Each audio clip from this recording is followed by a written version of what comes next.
Les actes du 7e art au palais de Koulouba. La délégation conduite par le ministre burkinabé en charge de la culture est allée traduire sa reconnaissance au chef de l'État et au peuple burkinabé pour la tenue de la Biennale du cinéma africain. Occasion de rassurer le capitaine sur l'engagement des acteurs du 7e art à mettre cet art au service des priorités de l'heure sur le continent africain en quête de souveraineté. Le point de l'audience avec Amandine Lalsaga. Le président du Faso, face aux professionnels du 7e art, venus de divers horizons, à l'occasion de la 29e édition du Festival panafricain du cinéma et de la télévision de Ouagadougou. Nous sommes au palais de Koulouba. À ses hôtes du jour, le capitaine Ibrahim Traoré réaffirme son attachement à la culture et à l'image pour la construction d'un monde meilleur. À travers le cinéma, des gens ont dominé le monde. À travers le cinéma, nous devons aussi, nous, pouvoir faire valoriser nos cultures et reprendre notre place dans le concert du monde. Nous ne pouvons pas continuer à consommer ce qu'on veut nous imposer. Il faut que nous arrivions à créer. Beaucoup de gens ou beaucoup d'États n'avaient pas compris le sens du cinéma. Et je souhaite que le réveil soit pour maintenant, que nous puissions donner de la valeur à nos productions, que nous puissions encourager nos productions et que nous puissions faire en sorte que les cinéastes de tout le monde entier puissent se rencontrer dans des circonstances comme ça. Et je le dis encore, le monde serait mieux si nous comprenions que c'est dans la culture que nous pouvons tisser ces liens d'amour, de fraternité.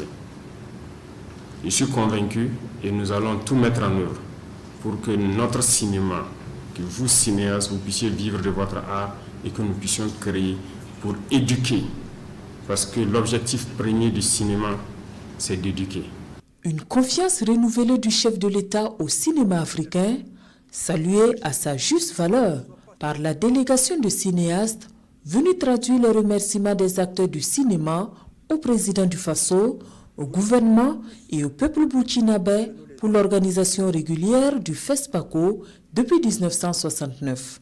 Ce qui nous rassure, c'est la confiance du président du Faso au cinéma, à l'image, son amour pour notre corporation et sa ferme intention donc de continuer à nous soutenir. Nous sortons, nous aussi confiants. Et nous allons continuer à être les soldats de l'Afrique derrière la caméra. Pour que vive le FESPACO, mais pour que vive vraiment notre souveraineté dont nous avons besoin, pour construire l'Afrique de demain, pour nos enfants, nos petits-enfants. Pour le ministre en charge de la culture, Peglouende Gilbert Ouedraogo, qui a conduit la délégation, cette rencontre d'échange entre le président du Faso et les cinéastes va sans nul doute permettre de tracer de nouveaux sillons pour le cinéma africain. En leur accordant ces précieux moments d'échange, vous reconnaissez et saluez leur contribution à l'évolution du monde. Cette reconnaissance nous est d'autant importante que venant de vous, nous savons qu'il ne s'agit pas juste d'une élégance de civilité, mais l'expression d'une appréciation sincère. Avant de prendre congé de ses hôtes, le capitaine Ibrahim Traoré a remercié les cinéastes pour leur présence à Ouagadougou. Pour le chef de l'État, c'est un message fort envoyé au monde entier que le Burkina Faso est debout et reste résilient.